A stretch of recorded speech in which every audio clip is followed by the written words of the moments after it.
काली कोठरी। भानगढ़ किले का असली भूत सन 2006 की गर्मियों की बात है। दिल्ली यूनिवर्सिटी के 4 छात्र राहुल, प्रीति, विजय और अनुराधा एक रेड रूट ट्रिप पर निकले। उनका प्लान था राजस्थान के ऐतिहासिक किलों को घूमने का और सबसे पहले पड़ाव था प्रसिद्ध भानगढ़ किला, जिसे भारत के सबसे डरावने स्थानों में गिना जाता है। पुरातत्व विभाग की चेतावनी वाला बोर्ड, यहां सूरज ढलने के बाद प्रवेश वर्जित है।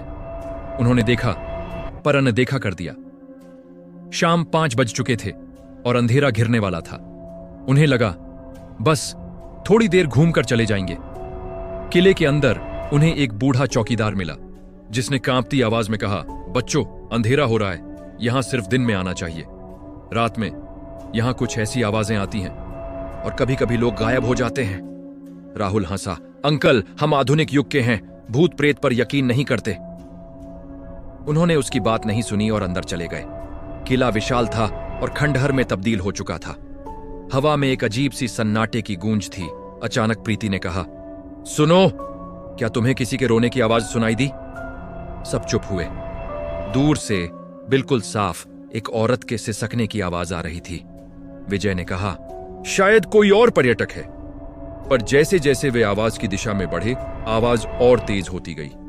वे एक बंद कमरे के सामने पहुंचे, जिसके दरवाजे पर लोहे की मोटी जंजीरें पड़ी थीं, और वह रोने की आवाज इसी कमरे के अंदर से आ रही थी।